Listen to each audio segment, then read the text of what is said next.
When I was young, my family lived overseas. I lived in Indonesia for a few years. And my mother, she didn't have the money to send me where all the American kids went to school. But she thought it was important for me to keep up with an American education. So she decided to teach me extra lessons herself, Monday through Friday. But because she had to go to work, the only time she could do it was at 4:30 in the morning.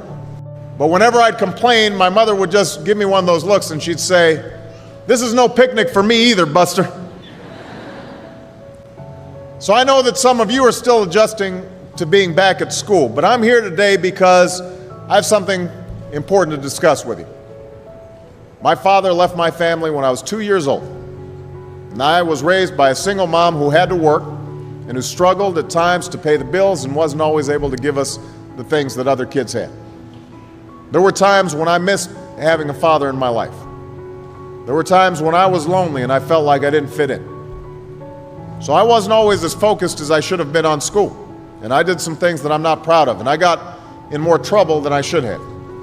And my life could have easily taken a turn for the worse. But I was lucky. I got a lot of second chances. And I had the opportunity to go to college and law school and follow my dreams.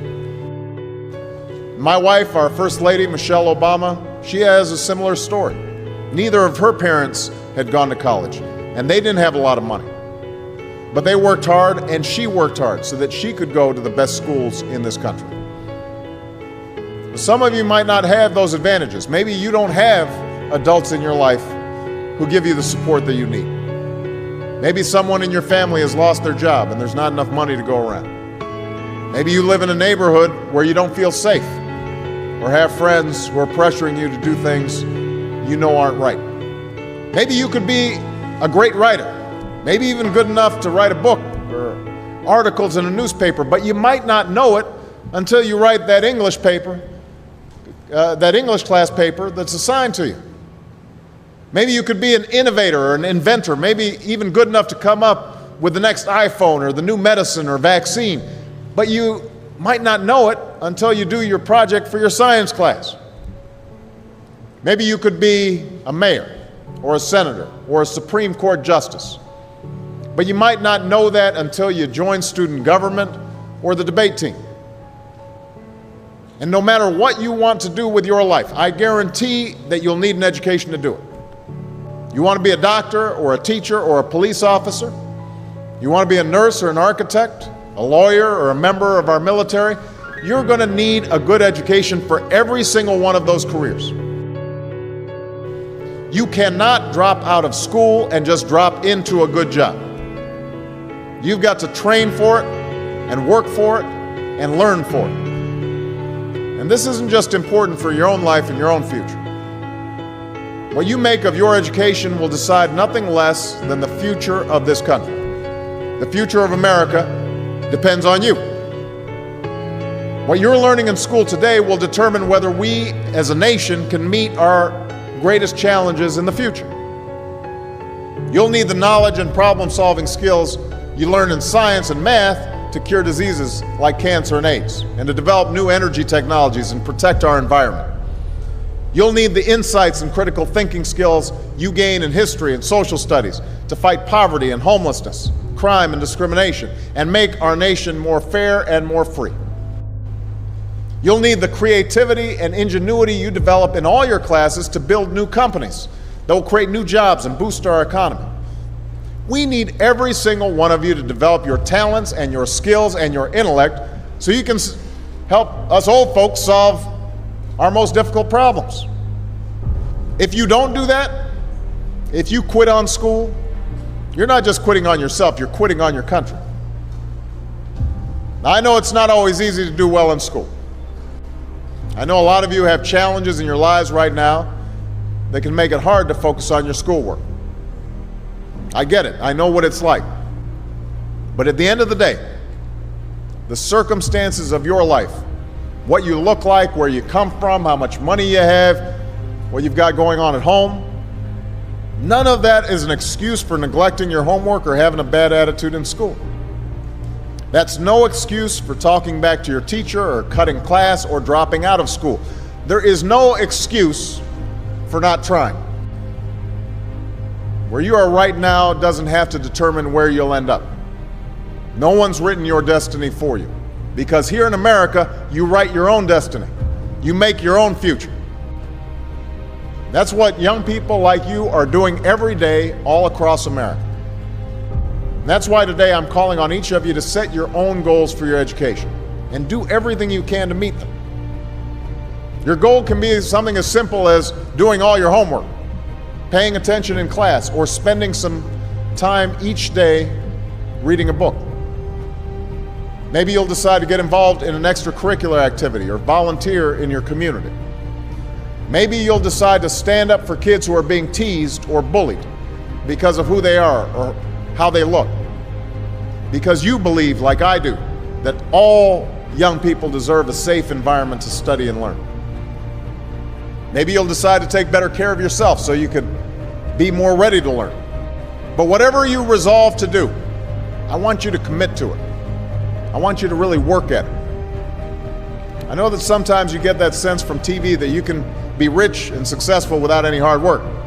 That your ticket to success is through rapping or basketball or being a reality TV star.